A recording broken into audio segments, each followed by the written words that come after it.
Bismillahirrahmanirrahim. Ya Rabbi bil Mustafa balligh maqasidana waghfir lana ma madha ya wasi'al karami. Ya Rabbi bil Mustafa balligh maqasidana waghfir lana ma madha ya wasi'al karami. Muhammadun sayyidul qawnaini wa thaqalain wal fariqaini min urbin wa min ajami. Ya Rabbi bil Mustafa balligh maqasidana waghfir lana ma madha ya wasi'al karami. Huwal habibul ladzi turja syafa'atuhu likulli haulim minal ahwali muqtahimi. Ya Rabbi bil Mustafa balligh maqasidana waghfir lana ma madha ya wasi'al karami. Masih halaman 29. Kitab Kifayatul Atqiya halaman 29. 1, 2, 3, 4, 5, 6, 7, 8, 9, 10, 11, 12, 13 baris ke-13 dari atas, baris ke-13 dari atas. Bismillahirrahmanirrahim. Qala an-Nasru Ibazi. Ibazi apa Iyazi? Nama orang ini. Qala an-Nasru Iyazi. An-Nasru Iyazi berkata. Ini nama orang. An-Nasru Iyazi berkata. Bittiba is-sunnati, dengan mengikuti sunnah. Bittiba is-sunnati, dengan mengikuti sunnah.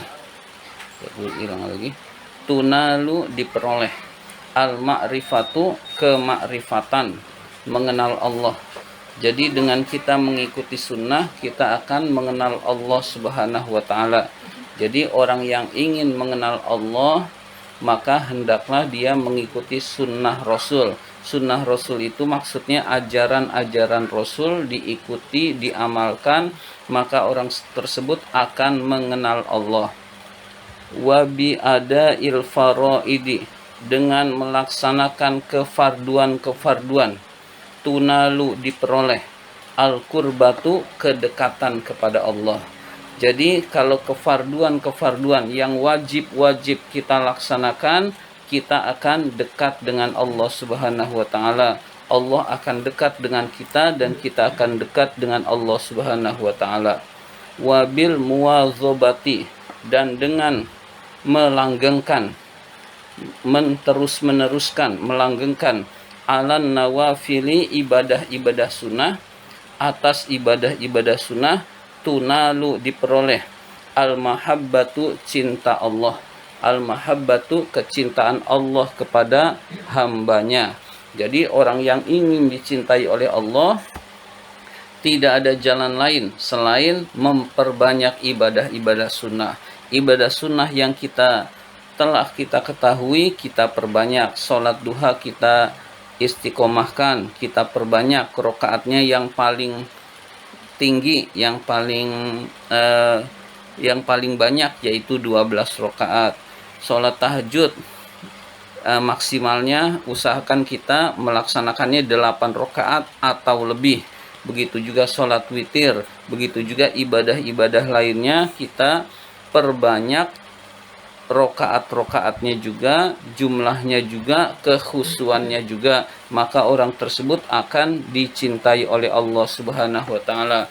Jika dicintai oleh Allah Subhanahu wa ta'ala, maka urusan-urusannya akan dimudahkan oleh Allah Subhanahu wa ta'ala. Wa qala, berkata, al-qutbu, kutub itu pimpinan waliullah, Asy-Sya'rani, yaitu Imam Asy-Sya'rani. Imam Asy-Sya'rani termasuk imam kutub, imam pimpinan waliullah, berkata radhiyallahu anhu, semoga Allah meridhoi beliau. Imam Asy-Sya'rani berkata, wa mimma, dari apa-apa. Itu bukan mina, tapi manallahu ta'ala.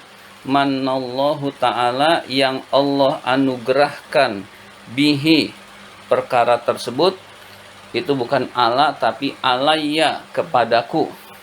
Alayya, kepadaku. Jadi ala dengan alayya itu sama. Ya taunya ya dari redaksi. Ini nggak mungkin ala, oh ini harus alayya.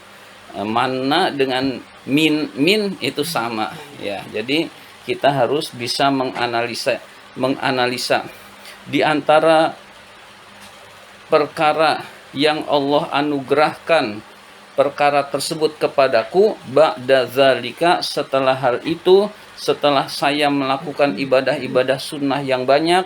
Jadi Imam Asy-Sya'rani dia melakukan ibadah-ibadah sunnah yang banyak. Setelah hal itu dilakukan, Allah menganugerahkan. Jadi diantaranya adalah dukhuli, masuknya aku, li'itla'i, untuk memahami, ala ma'ani, atas makna-makna, al-kitabi, Al-Quran, was sunnati, dan sunnah Rasul, dan hadis-hadis Rasul. Jadi Imam Asy-Sya'rani berkata, saya memperbanyak ibadah-ibadah sunnah, lalu saya diberi anugerah yang besar oleh Allah. Di antara anugerah yang besar yang diberikan oleh Allah kepadaku adalah bisa memahami Al-Quran dan sunnah tanpa proses belajar. Jadi tanpa proses belajar.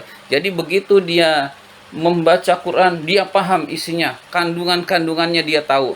Membaca hadis, dia tahu maksudnya, tahu kandungan-kandungannya yang lebih dalam daripada sekedar kebahasaannya. Jadi dia tahu kandungannya jauh lebih dalam. Ini yang disebut dengan ilmu laduni. Jadi ilmu laduni itu ilmu yang diperoleh dari ketakwaan hambanya dan memperbanyak ibadah sunnah. Jadi kuncinya, yang haram tinggalkan, yang wajib laksanakan, lalu yang sunnah perbanyak, maka dekat dengan Allah, lalu Allah akan menganugerahkan apa saja kepada hamba-hambanya tersebut. Saya umpamakan, misalkan ada seorang kakek yang sering dikunjungi oleh cucunya seminggu sekali. Cucunya itu sibuk, tapi dia tiap seminggu sekali mengunjungi. Lalu dia bagaimana, nanya kabarnya, keadaannya, lalu sambil mijitin kakek tersebut. Dan cucunya banyak, yang lain nggak masa bodoh, nggak peduli. Ada satu cucu yang paling sering ngunjungin ke kakeknya, yang lain kadang-kadang sebulan sekali atau setahun sekali. Ada yang tiap minggu sekali dia rajin ngunjungin, lihat, dengar, kemudian dia menanyakan kabarnya, terus dia rutin dengan keikhlasan tanpa pamrih apapun. Suatu ketika lebaran pada kumpul semua, satu orang cucu dikasih sejuta, karena kakek itu sayang kepada cucunya. Lalu cucunya sudah pada pulang, tinggal satu orang yang rutin ngunjungin, belum dikasih. Kamu belum dapat ya? Iya, silahkan kamu ambil sendiri sana di kamar. Ternyata di kamar ada ratusan juta, kamu ambil sendiri berapa aja. Nah itu dia saking sayangnya kepada cucunya, lalu dia diambil sendiri tanpa cucu yang lain itu merasa iri karena nggak tahu. Nah begitulah, sekedar gambaran bahwa bisa disuruh ngambil sendiri, kamu ngambil berapa aja, yang lain udah dapat ini.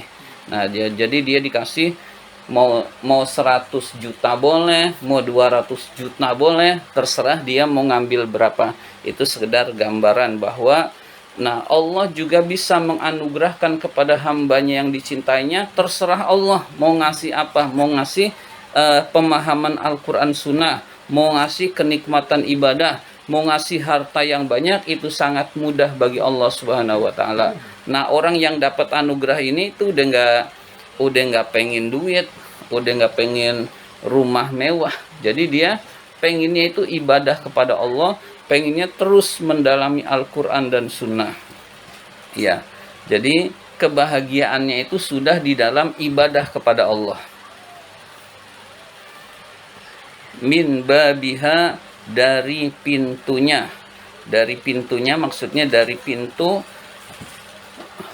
makna Al-Quran dan Sunnah. Jadi dia bisa mengetahui tanpa proses belajar makna-makna Al-Quran dan Sunnah dari awal, dari pintunya. Dari pintunya berarti dari Al-Fatihah, Alif Lam Mim, Ali Imran sampai An-Nas, dia betul-betul memahaminya. Wazalika, yang demikian itu bitaksirin nawafili, dengan disebabkan memperbanyak ibadah-ibadah sunnah.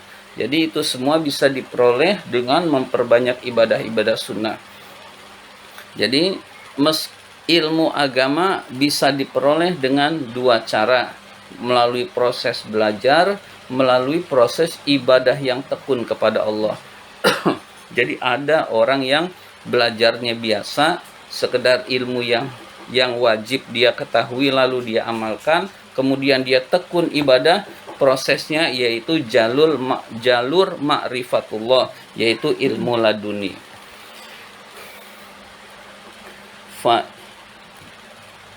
Fa innaman, karena sesungguhnya orang wazoba, yang melanggengkan alaiha, ibadah sunnah, ahabbahullahu, akan dicintai oleh Allah. Jadi orang yang melanggengkan ibadah-ibadah sunnah akan dicintai oleh Allah Ta'ala.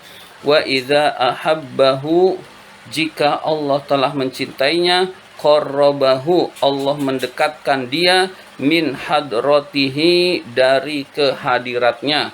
Jadi Allah akan mendekatkan orang tersebut ke hadirat Allah Subhanahu wa Ta'ala. Jadi bukan orang itu mendekat, tetapi Allah yang mendekatkan. Kalau Allah yang mendekatkan, jauh lebih mudah. Wa idza qarrabahu, jika orang tersebut didekatkan oleh Allah, min hadratihi, dari sisi Allah, atla'ahu, Allah menampakkan kepada orang itu, ala asrori syariatihi, atas rahasia-rahasia syariatnya. Jadi atas rahasia-rahasia alam semesta, atas rahasia-rahasia Al-Quran dan Sunnah, atas rahasia-rahasia ilmu agama. Jadi dia bisa mengetahui yang tidak diketahui oleh orang lain, disebabkan dekatnya dengan Allah, yaitu dengan cara melakukan memperbanyak ibadah sunnah. Wa kana ba'dul arifin, sebagian orang-orang arif, orang-orang yang mengenal Allah, yaqulu, berkata, la yuftahu, tidak dibuka, ala salikin, atas orang yang menempuh jalan menuju Allah, qattu, sama sekali, illa, kecuali, min babi iksarihi an-nawafila, kecuali dari bab memperbanyaknya dia ibadah-ibadah sunnah. Jadi orang yang ingin menuju Allah, berjalan menuju Allah, lalu dekat dengan Allah, maka babnya, pintunya adalah memperbanyak ibadah-ibadah sunnah.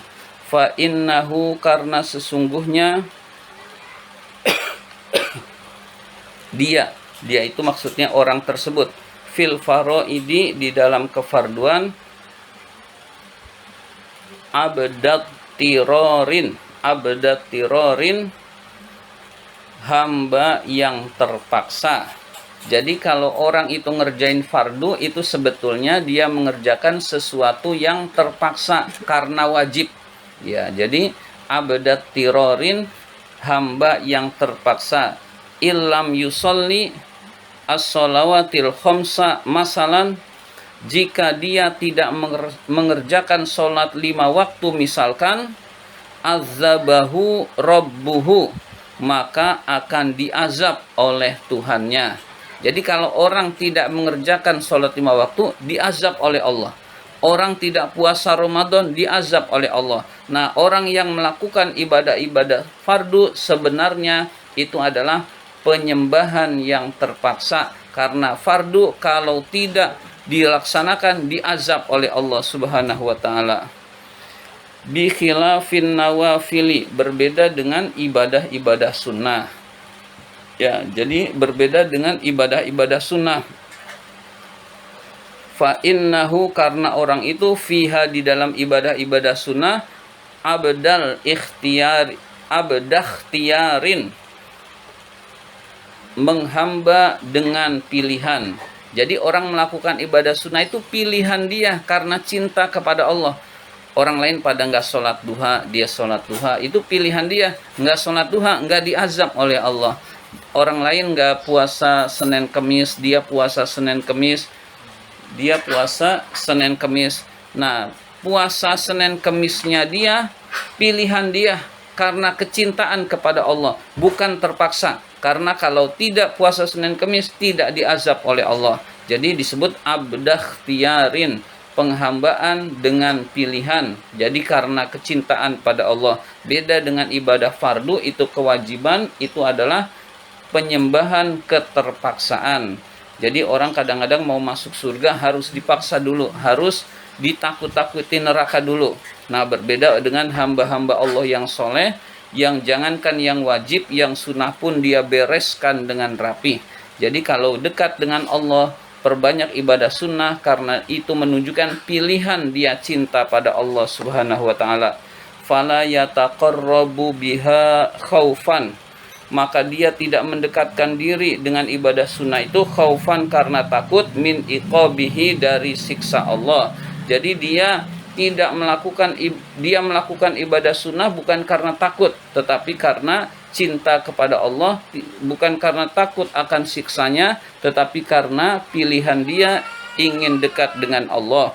Wa inna madzalika mahabbatan lahu, tetapi yang demikian itu karena cinta lahu kepada Allah Jalla wa ala, maha tinggi, maha agung dan maha tinggi bagi Allah. Intaha, selesai sudah bab ini.